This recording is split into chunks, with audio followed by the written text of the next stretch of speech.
Hello, I'm in Greensboro at St. Mary's House on the campus of UNCG, and I'm with the chaplain, the Reverend Kevin Matthews, who serves UNCG, Bennett, Guilford. Anywhere in Greensboro. Anywhere in Greensboro. But you also told me an interesting story about this wonderful place and this wonderful ministry. This building we are in has been here how long? 102 years. But the campus ministry actually got started in 1900. It wasn't for about a dozen years. It got started by St. Andrews, and the story that we were told, we thought it was a legend, is that they started a campus ministry close to campus because Market Street, where St. Andrews is located, was a dirt road at that point, and they didn't want the ladies of the college to get their skirts dirty walking up Market Street.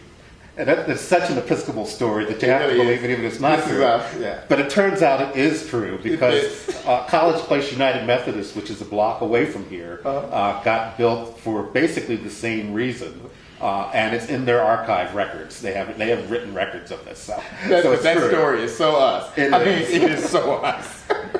Well, tell us a little bit about the rest of the ministry of this place. It really is a remarkable one. We have quite a variety of things that happen here. We're unusual in that we are a campus ministry that started a congregation, as opposed to the opposite happening. So we have an ongoing worshiping community that's been here a long time, that meets on Sunday morning and is totally supportive of the campus ministry. They understand that that's the driving force of what we do here.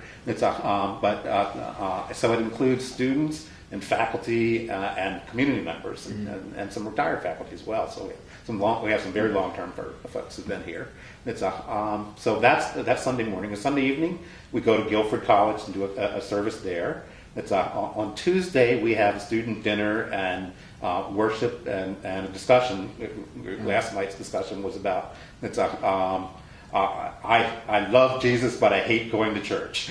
so that was the conversation of the evening. And then on Wednesday nights, we actually have a young adult group that's a post-college or post-undergrad group. It's a small and steady group, and we started that just last year, and they wanted, after we started for about a month, we asked them what they wanted, and the thing they asked us about was they said that they didn't understand the storyline of the Bible, and they wanted us to help them do that. So what we've been doing is picking lessons to tell the story. So we're up to the exile this week. So we're going to be reading a little of Ezekiel this week, and probably a little Daniel next week, and then we'll move on to the next parts of the story. And, eventually we'll actually get to the New Testament. But it's really been an interesting process to see how that happens. And then this building is also used by a lot of groups, particularly 12-step groups. And just one I want to mention is we have one that meets at 10 o'clock every night. Except on weekends, it meets at 11 o'clock that night. And they call themselves the Desperados. And it's about 50-50 students and non-students. So it's actually, in many ways, serving the very group that we're here to serve to.